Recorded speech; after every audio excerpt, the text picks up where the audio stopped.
Hello, my name is Sai, and welcome back to Flutter for Designers.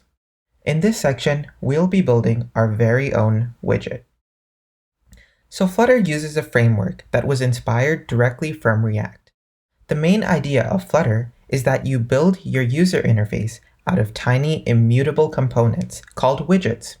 For example, in this app, we have the app bar widget, a text widget, and even a floating action button widget. As you can see, these widgets will come together to build the main app. When building a widget, most of the time they will be a subclass of either a stateless widget or a stateful widget. As I mentioned earlier, Flutter uses a declarative UI, which means that most widgets are immutable and cannot be changed. For example, in this app, the app bar remains constant. This means that this widget is a subclass of a stateless widget. If a widget does require change, like this text widget, as you can see when we press the button, the text changes. Therefore, the text is a subclass of a stateful widget. When a widget state changes, the widget rebuilds its description and notices the differences between the previous description and the current description, and only changes what is needed. But that's enough about widgets. Let's start coding. To get started, let's delete most of this file. Starting at class myApp, scroll on down and delete everything. As I mentioned in the last video, Flutter looks for the main method and executes a function called runApp. It's currently looking for a widget called myApp, and that's not there right now, so let's create it. Type STLESS. This is a shortcut, and when you press enter, it'll create the boilerplate code to create a stateless widget. Type myApp to name this widget.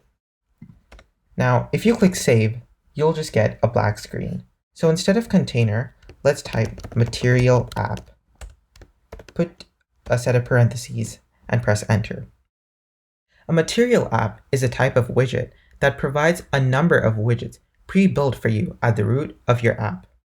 If you command and click on it, you can see everything it includes. Most importantly, it includes a navigator widget that helps with transitioning between the screens of your application. You can also see that it includes stuff like themes, localizations, and debugging tools.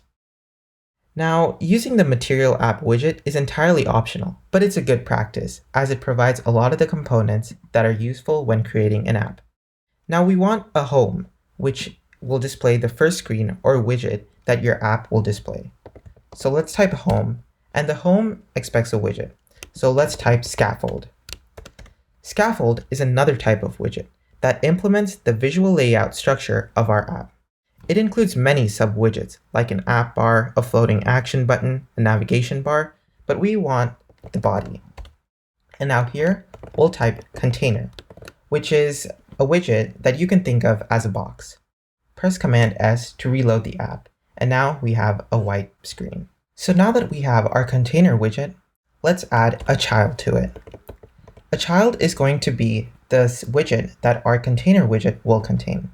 We'll use a simple text widget. To do this, type text, add a set of parentheses, and inside a set of double quotations, type whatever string you want. I'll type hello world to keep it simple. Pressing Command S, you can see that right at the top, we'll see our hello world over here. But let's bring it to the center of our device. What you can do is select container and press Command X to cut it. Now we'll use another widget called center, which centers everything within its child. Type child and then press Command V. You can see that we have two sets of commas here, so delete one and add one to the end of center. By now, you're probably noticing some of the common themes of Dart, the programming language we're using. As you can see, there are auto-generated comments after every widget to help with ease of use and visibility of your code. Now what I want to do, now that we have our text widget in the middle of our device, is to build this sidebar component right over here. We already have our text widget. What we need now is we need to horizontally align it with our icon over here. Let's see how this is possible. First, let's get started by removing hello world and typing home. Now what we want to do is achieve that horizontal layout.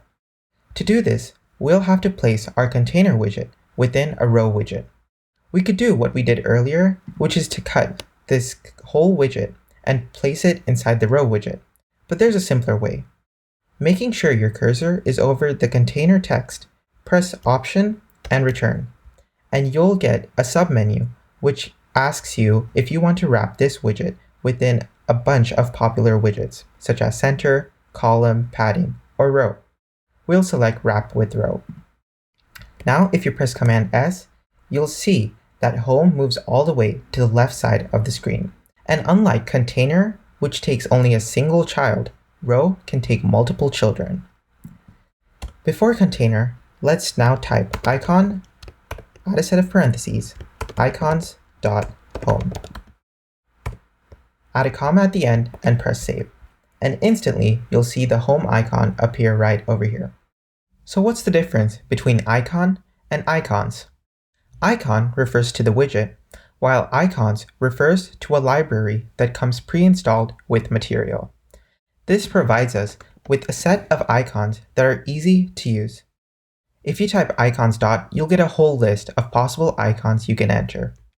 This is quite similar to SF symbols for iOS development.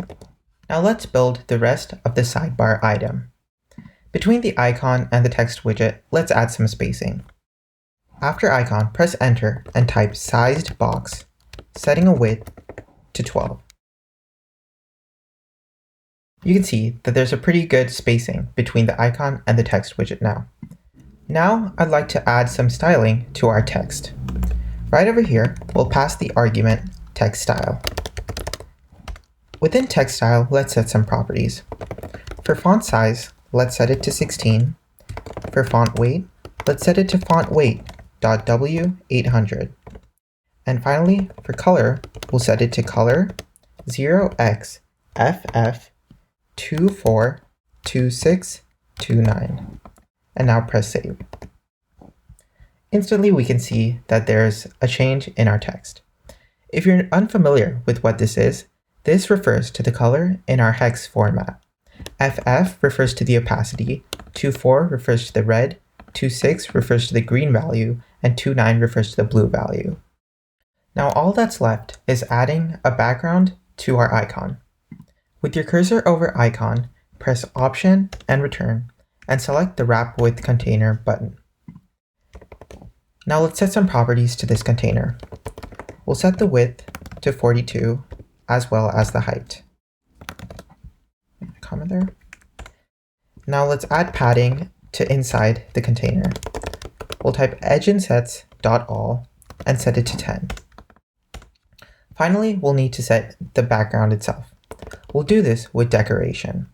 This, in a way, decorates the container. So we'll type box decoration, and we'll pass two arguments. The first is border radius. This will curve the background as shown in the Figma file.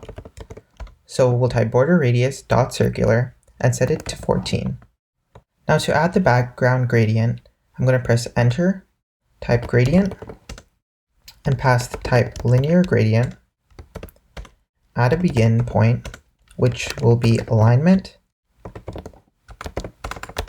dot top left, an endpoint, which will be alignment dot bottom right, and add the colors. This will take an array of colors. So for now, we'll set it to color 0xFF00AEFF, as well as color 0xFF0076FF. And you can see a preview of the colors right over here. Add the commas afterwards so it looks pretty good, and then press Save. Everything's almost perfect. Let's just change the color of the icon. We can do that right over here by type after icons.home, we type color and colors.white. Press Save, and we have our first sidebar item ready. Now you saw how easy it was to create your very first widget in Flutter.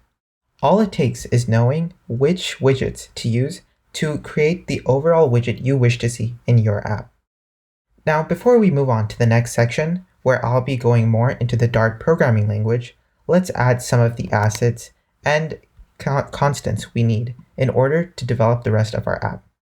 Within the project files of this folder, select the asset folder, drag it and drop it, and make sure that you're within the design code folder. Select OK, and you should see it right over here. Now go back, and within the project files folder, you'll see a Dart file called constants.dart. Let's put it in our lib folder. Select OK. Looking at our constants.dart folder, this will include all the colors we will use, as well as all the various text styles. Right now, you can't use the assets yet. However, in the next section, I'll show you how we can edit our .yaml file to include our assets as we need. I'll see you in the next video.